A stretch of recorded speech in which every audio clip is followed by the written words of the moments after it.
ഇന്ന് കാണാൻ പോകുന്നത് കടലുണ്ടിയിലെ ചില കാഴ്ചകളാണ്.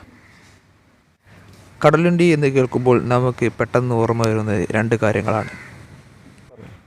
ഒന്ന്, വർഷാവർഷം പറന്നെത്തുന്ന ദേശാടന പക്ഷികളുടെ പറുദീസയായ കടലുണ്ടി. 2001 നാടിനെ നടുക്കിയ ട്രെയിൻ അപകടം നടന്ന കടലുണ്ടി. ഇതാ ആ കാണുന്നതാണ് കടലുണ്ടി റെയിൽവേ പാലം. ഇതാണ് ചാലിയം ബീച്ചിലെ ഒരു ഭാഗം. ഇവിടെ ഞങ്ങൾ എത്തിയപ്പോൾ മുതൽ കാണുന്ന ഒരു സംഭവമാണ് ബോട്ടുകൾ അങ്ങോട്ടും ഇങ്ങോട്ടും സഞ്ചരിച്ചു കൊണ്ടിരിക്കുന്നത്. കടലുണ്ടി ബീച്ചിലേക്ക് എങ്ങനെ പോകണമെന്ന് ഒരാളോട് ചോദിച്ചപ്പോൾ അദ്ദേഹം ഞങ്ങളെ ചാലിയം ബീച്ചിലേക്ക് വിട്ടു. ശരിക്കും പറഞ്ഞാൽ കടലുണ്ടി എന്നത് ഇങ്ങനെ പരന്നു കിടക്കുന്നതാണ്. അതിലെ ഒരു ഭാഗമാണ് ഇത്.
അപ്പോൾ ഫ്രണ്ട്സ്, ഇതാണ് ചാലിയം ബീച്ച്.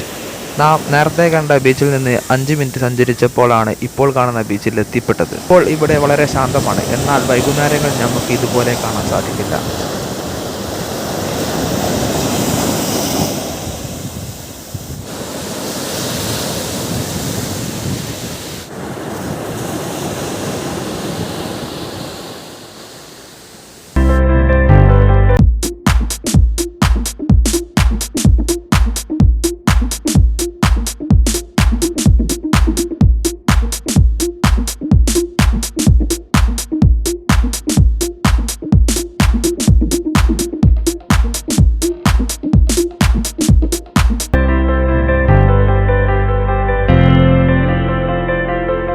ആ കാണുന്ന ഒരു തുരുത്താണ്.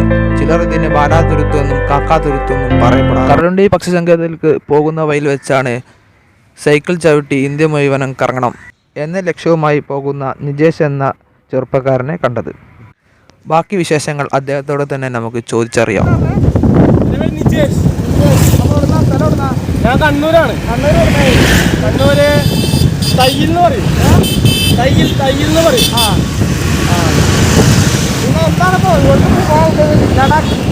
ഞാൻ ലഡാക്കിൻ്റെതല്ല, എനിക്കൊരു ലക്ഷ്യമുണ്ട്. കാരണം ഇന്ത്യ മൊത്തം കവർ ചെയ്യണമെന്നാണ് എൻ്റെ ലക്ഷ്യം. അപ്പോൾ അതിൽ ലഡാക്കും നോർത്ത് ഈസ്റ്റൊക്കെ വരും. അപ്പോൾ ഞാൻ പോകുന്നൊരു വേറൊരു കാര്യം എന്ന് വെച്ചാൽ നമ്മുടെ രാജ്യത്തുള്ള കുട്ടികൾ അവർക്കെതിരെയുള്ള അതിക്രമങ്ങൾ, പിന്നെ എന്താ പറയുക, നല്ല രീതിയിൽ പാവപ്പെട്ട ആൾക്കാരുണ്ട് ഇന്ത്യയിൽ. അപ്പോൾ അവർക്ക് വേണ്ട സ്റ്റഡി മെറ്റീരിയൽസ്, ഫുഡ്, ഇങ്ങനത്തെ കാര്യങ്ങൾ എന്നെക്കൊണ്ട് പറ്റുന്ന രീതിയിൽ ചെയ്ത് കൊടുക്കാനുള്ളതാണ്. അപ്പോൾ എനിക്ക് ഇതിൻ്റെതായിട്ട് കുറേ പദ്ധതികൾ ഗവൺമെൻറ്റിനുണ്ട്. ഇവരൊന്നും അറിയാത്ത കുറേ കാര്യങ്ങളുണ്ട്. അപ്പോൾ അതിനെക്കുറിച്ച് കുറച്ച് കാര്യങ്ങൾ അവർക്ക് പറഞ്ഞു കൊടുക്കുക. കൂടാതെ തന്നെ ഇപ്പോൾ എന്താ പറയുക, ഈ ചൈൽഡ് ലേബറൊക്കെ അതിനൊക്കെതിരെ അവർക്ക് നല്ല മെസ്സേജസ് കൊടുക്കുക. പിന്നെ പബ്ലിക്കിനിടയിലൊരു അവയർനെസ് കൊടുക്കുക, കുട്ടികളോട് പെരുമാറേണ്ട രീതികളും കാര്യങ്ങളൊക്കെ ആയിട്ട്. പിന്നെ അതിൻ്റെ കൂടെ ഞാൻ ഈ കാര്യങ്ങളൊക്കെ ചെയ്യാൻ എനിക്ക് പൈസ ആവശ്യമാണ്. അപ്പോൾ ഡൊണേറ്റ് ഫോർ 1 rupee എന്നാണ് എൻ്റെ ഇത്. അത് 1 രൂപയെങ്കിലും നിങ്ങളുടെ കയ്യിൽ നിന്ന് സംഭാവന ചെയ്യുക. ആ 1 രൂപ വെച്ച് അതിൻ്റെ പലതുള്ളി പെരുമാറുന്ന പോലെ അത് വലിയൊരു എമൗണ്ടായി മാറും. അതുകൊണ്ട് തന്നെ 8 ലക്ഷം എന്ന് പറഞ്ഞാൽ നമ്മുടെ 130 അതിൽ കൂടുതൽ ജനങ്ങളുണ്ട് നമ്മുടെ രാജ്യത്ത്. അതിൽ 1% ആൾക്കാരെങ്കിലും ഇത് കണ്ടിട്ട് മനസ്സാറിനൊന്ന് ചെയ്യാന്നുണ്ടെങ്കിൽ എൻ്റെ യാത്രയുടെ ഉദ്ദേശം ഏകദേശം പൂർണ്ണമായിട്ട്, ഒരിക്കലും പൂർണ്ണമായിട്ട് ഫലിക്കില്ല. കാരണം ഇങ്ങനെ അത്രയോ എന്താ പറയുക, എനിക്ക് എല്ലാവരും എത്തിപ്പെടാൻ പറ്റില്ല. ഞാൻ പോണ വഴിക്ക് എനിക്കൊരു മനസ്സമാവണം, എനിക്കിങ്ങനെ ചെയ്യാൻ പറ്റുന്നുള്ള ഒരു ഇത്.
Kadalundi Vallikkunnu community reserve 2007 October 18 community റിസർവായി പ്രഖ്യാപിച്ചത്.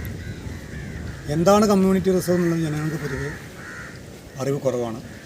അതായത് വന്യജീവി സങ്കേതമോ റിസർവോ അല്ലാത്ത മേഖലയിലുള്ള ജന്തു ജീവജാലങ്ങളുടെ സസ്യങ്ങളുടെ നിലനിൽപ്പിന് വേണ്ടി വ്യക്തിയുടെയോ സമൂഹത്തിൻ്റെയോ നിർദ്ദേശപ്രകാരം സെക്ഷൻ 36C(1) പ്രകാരം നിർദ്ദേശിക്കുന്ന സ്ഥലമാണ് കമ്മ്യൂണിറ്റി റിസർവ്. അപ്പോൾ കമ്മ്യൂണിറ്റി റിസർവിനുള്ളിൽ നമുക്ക് ഞണ്ട് പിടിക്കാം, മത്സ്യം പിടിക്കാം. പക്ഷേ ദേശാടന പക്ഷികളെ ഉപദ്രവിക്കുകയോ നീർനായയെ ഉപദ്രവിക്കുകയോ കണ്ടൽക്കാട് വെട്ടുകയാണെങ്കിൽ സെക്ഷൻ 3 പ്രകാരം കേസ് ചാർജ് ചെയ്യുന്നതാണ്. അതുപോലെ തന്നെ വിദേശ പക്ഷികൾ സെപ്റ്റംബർ ടു മാർച്ചിലാണ് വിദേശ പക്ഷികൾ എത്താറുള്ളത്. 36 ഇനം വിദേശ പക്ഷികളെയും വെറൈറ്റി പക്ഷികളെയും ഇവിടെ വന്നാൽ കാണാൻ പറ്റും. പല രാജ്യത്തു നിന്ന് അമേരിക്ക, യൂറേഷ്യ, വടക്കേ അമേരിക്ക, തെക്കേ അമേരിക്ക ഇന്ന് വേണ്ട പല രാജ്യങ്ങളിൽ നിന്നും വിസ ഇല്ലാതെ എത്തുന്ന സ്ഥലമാണ് കടലുണ്ടി. ഏറ്റവും കൂടുതൽ എത്തിപ്പെടുന്നത് സീകൾ ആണ്. അതിൽ തന്നെ 3 വെറൈറ്റി ഉണ്ട്. ബ്രൗൺ ഹെഡഡ് ഗള്ളും, പല്ലാസ് ഗള്ളും, ബ്ലാക്ക് ഹെഡഡ് ഗള്ളും. അതുപോലെ തന്നെ റെഡ് ഷാൻ, ഗ്രീൻ ഷാൻ, അങ്ങനെ ഒട്ടനവധി ദേശാടന പക്ഷികളുടെ പരിസ്ഥിതി തന്നെയാണ് കടലുണ്ടി. പിന്നുള്ള കണ്ടൽ വനംവകുപ്പ് വെച്ച് പിടിപ്പിച്ച കണ്ടൽക്കാടുകളാണ്. അതിൽ റൈസോഫോറ മുക്രോണേറ്റ എന്ന് പറഞ്ഞ വലിയ കണ്ടലുണ്ട്. അത് 20 വർഷമായി ഇപ്പം വളർച്ച എത്തിയിട്ടുണ്ട്. അതിൻ്റെ ഉള്ളിലേക്ക് പോയാൽ തന്നെ ഒരു കണ്ടൽ AC എന്ന് വേണമെങ്കിൽ പറയാം. തോണിയാത്രയ്ക്കിടയിൽ തന്നെ അധിക യാത്രക്കാരും അതിനുള്ളിൽ നിന്ന് ഒരു അരമണിക്കൂർ റെസ്റ്റ് എടുത്തതിന് ശേഷം ആണ് പുറത്തേക്ക് വരുന്നത്. അപ്പോൾ നല്ലൊരു യാത്രയോട് ബന്ധപ്പെട്ട് കൊണ്ട് തന്നെ പക്ഷികളെയും നീർനായയെയും മറ്റു ക്രാബ്സിനെയും എല്ലാം കണ്ടുകൊണ്ടുള്ള യാത്രയാണ് ഉദ്ദേശിക്കുന്നത്. അങ്ങനെ ഞങ്ങൾ കടലുണ്ടി ബീച്ചിലെത്തി.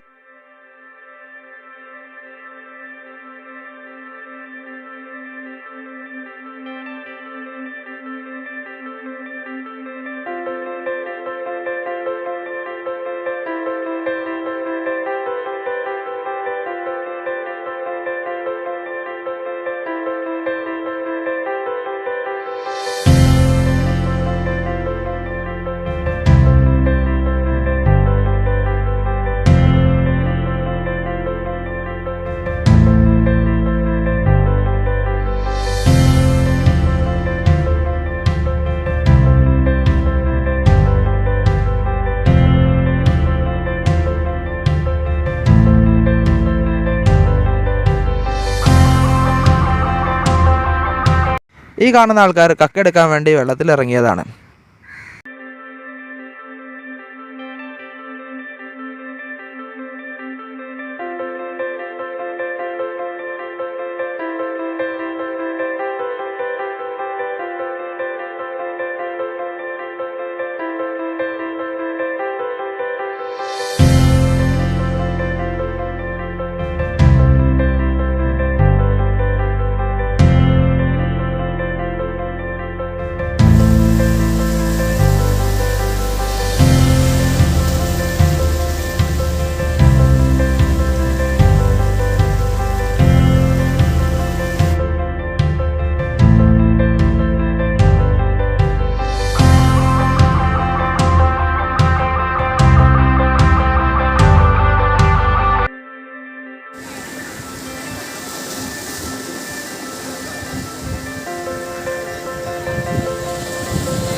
നിന്ന് വന്നത് കടലുണ്ടി പക്ഷിസങ്കേതവും സൺസെറ്റും കാണാനാണ് വന്നത്. അപ്പോൾ ഏതായാലും നമുക്ക് രണ്ടും കിട്ടിയിരിക്കണേ. അപ്പോൾ ഏതായാലും സൂര്യനൊക്കെ പോയിക്കണേ. നമ്മളപ്പോൾ വന്ന സൂര്യൻ്റെ ഒപ്പം നമുക്കാണ് പോകാം. അപ്പോൾ എല്ലാവർക്കും അടുത്ത വീഡിയോ വരുന്നവർക്ക് എല്ലാവർക്കും പോകാം.